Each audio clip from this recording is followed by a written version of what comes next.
Estimados oyentes, reciban una cordial bienvenida al espacio donde el derecho se encuentra con la reflexión profunda. El abogado científico. Este foro es nuestra dedicación a explorar las intersecciones entre las disciplinas jurídicas y el pensamiento crítico, ofreciendo un escenario para el diálogo intelectual y el desarrollo personal en el mundo del derecho.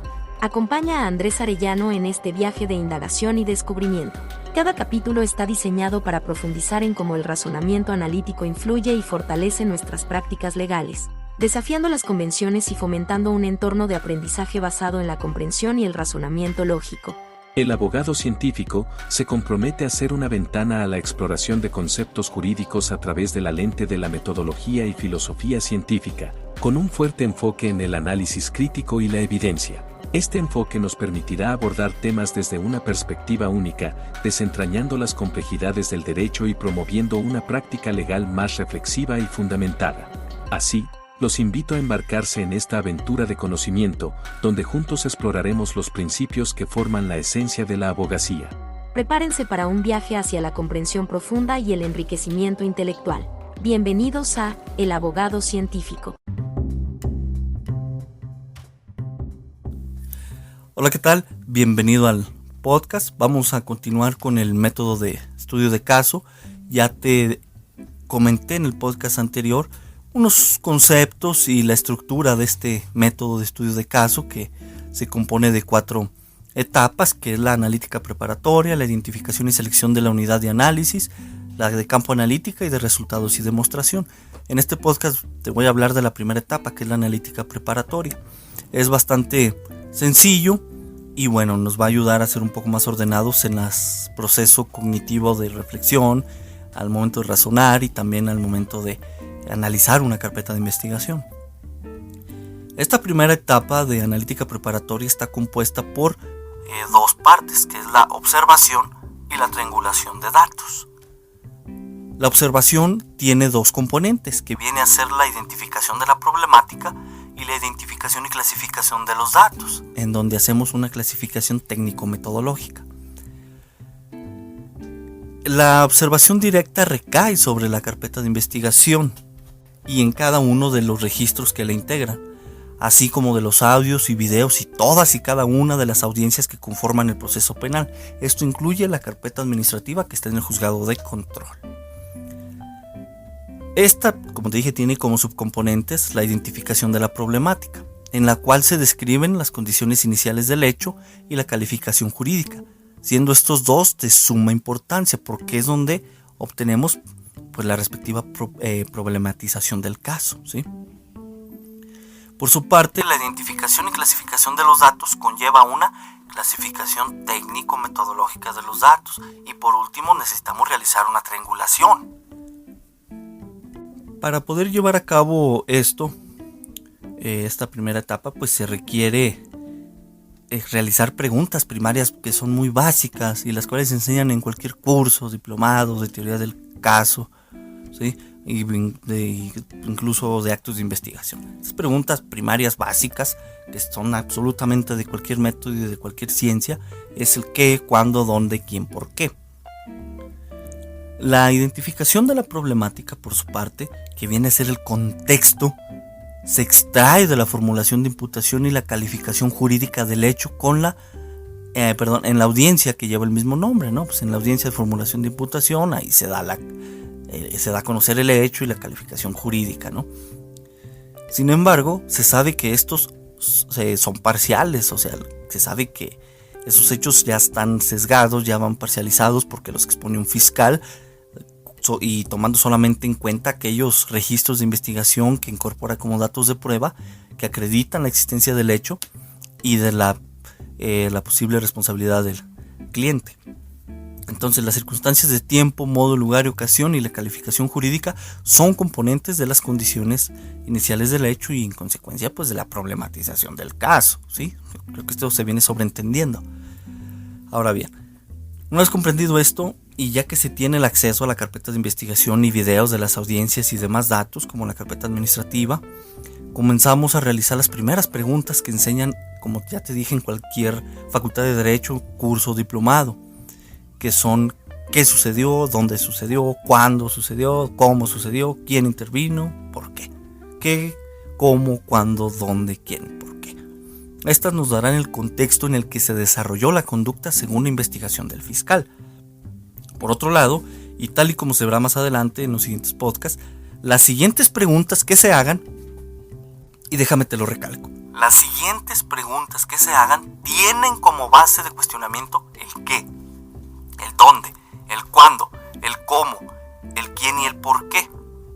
Ojo, tienen como base de cuestionamiento el qué, dónde, cuándo, cómo, quién y por qué, pero su estructura y composición conceptual es totalmente diferente. Ya no nos vamos a andar preguntando quién intervino, dónde intervino, no, ya son más concretas. Lo anterior, dado que ya no se pregunta esto, o sea, qué pasó, dónde pasó, quién participó, ya van encaminadas a objetos conceptuales o empíricos concretos que además ayudarán a identificar qué actos de investigación idóneos, necesarios y suficientes se van a realizar para extraer posteriormente información que corrobore o nos ayude a construir las proposiciones fácticas que también nos van a ayudar a determinar y demostrar lo más preciso posible la existencia de la unidad de análisis. Es decir, la inexistencia del hecho, la inexistencia de algún elemento del delito, una nulidad probatoria, una insuficiencia, una prescripción, una incompetencia jurisdiccional, etcétera, etcétera. ¿Sí? Esto se verá un poquito más detallado y más profundo en lo que es la segunda etapa. Así pues, el hecho formulado en la audiencia de formulación de imputación y las circunstancias y calificación referida en el mismo pueden ser desarticulados para que, aquí te puedes apoyar del método analítico sintético, identifiques y describas las partes, el tiempo, el lugar, el modo, los intervinientes, los artículos que se señalan en la calificación, etcétera, etcétera. Para efectos de esto, si el defensor acude a la audiencia de formulación de imputación, obvio, se van a poder pedir aclaraciones técnicas, ¿sí? Si el caso es contrario, es decir, si ya se nombró al defensor, si ya fuiste nombrado tiempo después de esa audiencia, las acciones a realizar para analizar el hecho y la calificación jurídica, pues van a ser las mismas, ¿no? O sea, va a caer sobre el mismo concepto, nada más que ya no se va a poder pedir quizá alguna aclaración técnica. Por lo menos en sentido formal, ¿no? Ya después se puede ir con el fiscal y ahí aclarar los puntos que haya que aclarar. O sea, es una cuestión bien práctica esto. Para algo bien importante es mantener bien registrado el hecho, porque esto ayuda a identificar alguna variación en el momento en que el fiscal presente la acusación, porque hay casos en los que hay unas variantes por ahí. A veces quizá parafrasean, usan sinónimos, en otras sí cambia un parte del contexto y hay que tener cuidado con eso. Entonces, este análisis puede plasmarse o guiarse con unas tablas de registro e identificación de datos. Por aquí en el enlace del podcast te dejo unos PDF con unos ejemplos para que plasmes en unas tablas las condiciones iniciales del hecho, ¿no? Datos relevantes, circunstancias del hecho, calificación del delito, algunas etapas procesales, si estamos o podríamos estar en presencia de una incompetencia jurisdiccional, alguna prescripción, etcétera, etcétera, ¿sí? Y también te dejo lo que es una tabla de identificación y clasificación de los datos y clasificación por tipo técnico-metodológica de esos datos, ¿no? Donde están los registros actuales que tiene la carpeta de investigación, un antecedente, una fecha, una persona que intervino, el tipo, si es testigo presencial, de referencia, de oídas, policía de investigación, pericial, documental, uniformes de investigación, etc. Ok. Esto vamos sobre la pura formulación de imputación y calificación jurídica. Por otro lado, también hay que estudiar el auto de vinculación a proceso emitido por el juez de control. Yo creo que esto es algo muy básico, ¿no? Cualquier abogado y estudiante de derecho lo sabe. Ello porque se requiere revisar detenidamente sus fundamentos legales, el paradigma aplicado, los motivos principales y los motivos accesorios en los que se sostiene ese auto de vinculación a proceso. En términos más sencillos, hay que revisar los aspectos formales y de fondo que lo componen y que fueron señalados por parte del juez. Porque lo anterior puede dar lugar a que se promuevan las aclaraciones o medios de defensa correspondientes, como puede ser una apelación o un juicio de amparo indirecto, según la elección del defensor. En este punto de el estudio del auto de vinculación a proceso. Para no alargar este podcast, te voy a pedir que te remitas al podcast, creo que 2-3 podcasts más abajo de este, donde están los requisitos formales y de fondo de un auto de vinculación a proceso y sus efectos en el amparo. Viene a ser parte importante de lo que te quiero comentar. Remítete y escúchalo, por favor, para que una vez que termines regreses y puedas continuar teniendo la información completa. Te espero.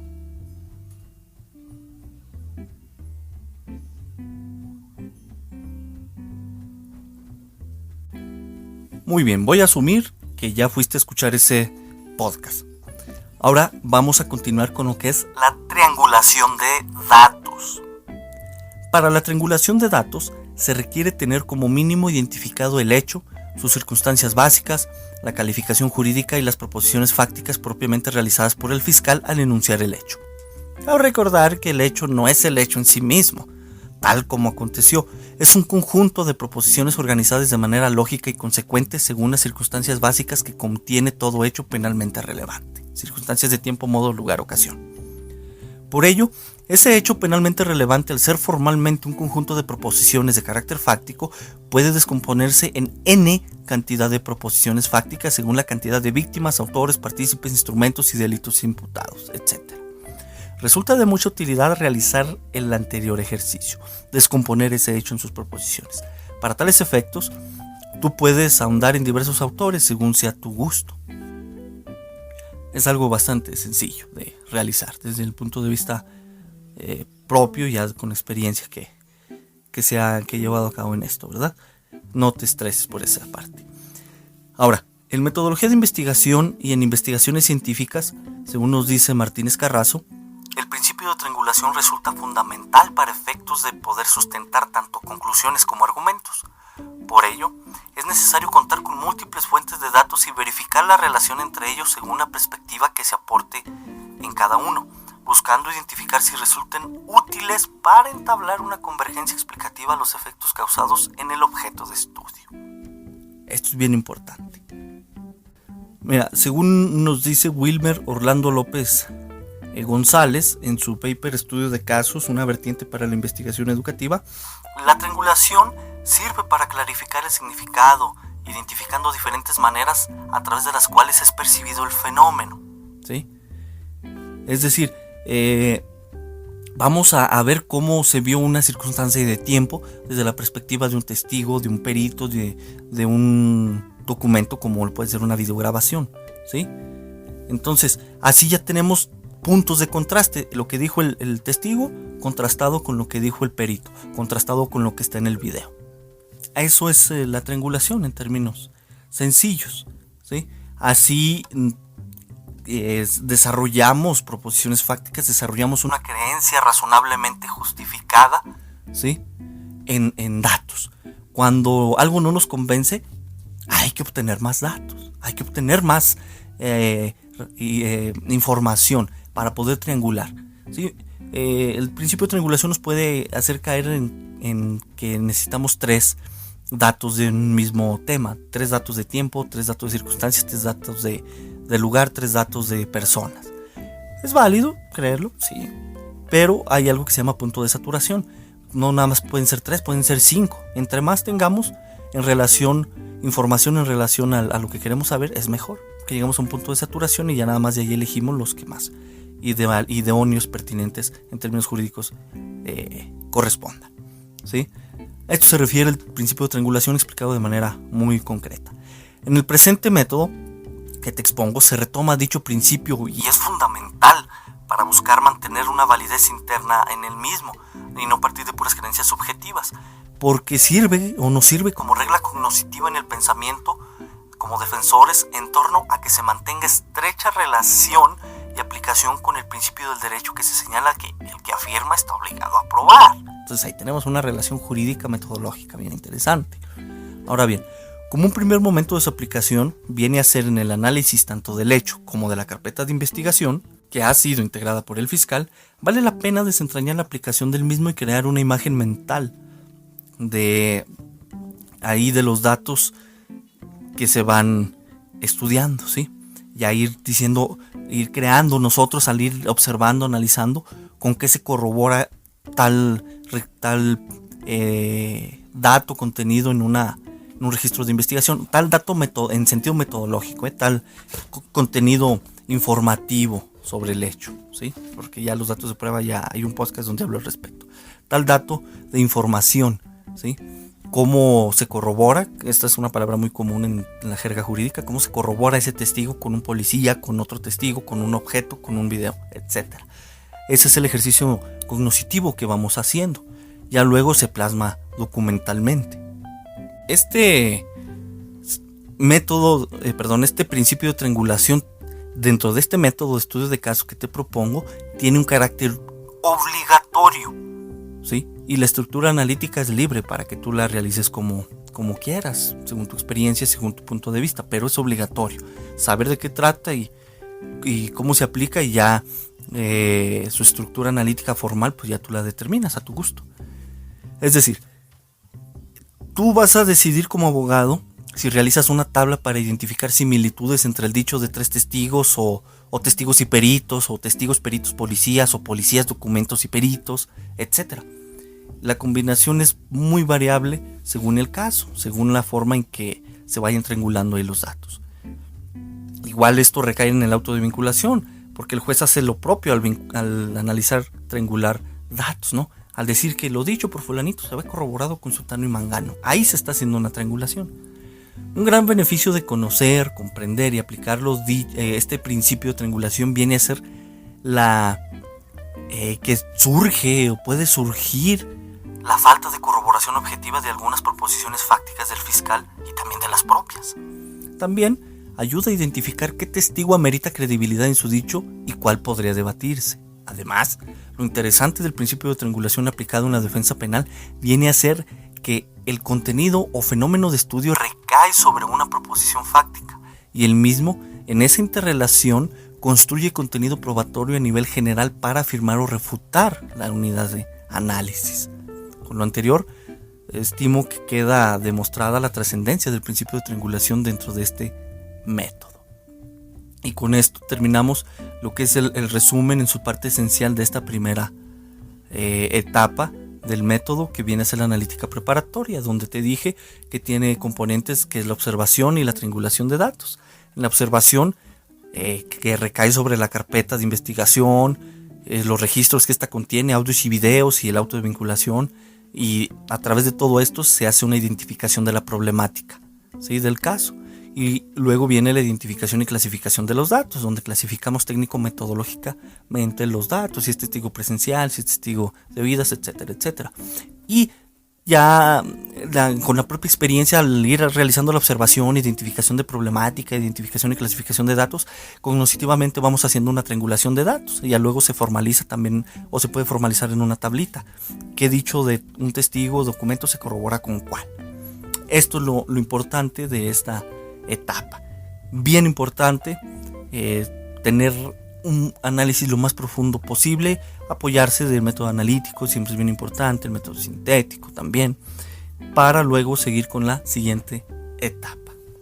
Nos escuchamos en el siguiente podcast. Espero te esté siendo de utilidad esto y pueda ayudarte a poner un granito de arena en el orden de tu trabajo, por si es que andabas perdido o si estás iniciando. Se escucha complejo, pero créeme que no lo es, porque ya está un poco más ordenado sistemáticamente lo que se hace, o lo que muchos abogados hacemos, pero a veces no sabemos cómo se llama, cómo o qué método aplicamos. ¿Sale? Te recuerdo que esto ya está siendo tramitado en Indautor, ya se está esperando el registro de los respectivos derechos, entonces ahí te encargo, ¿no? Nada más esa parte. Si ahí vas a utilizar la información, pues a la cita correspondiente. Cuídate y hasta luego.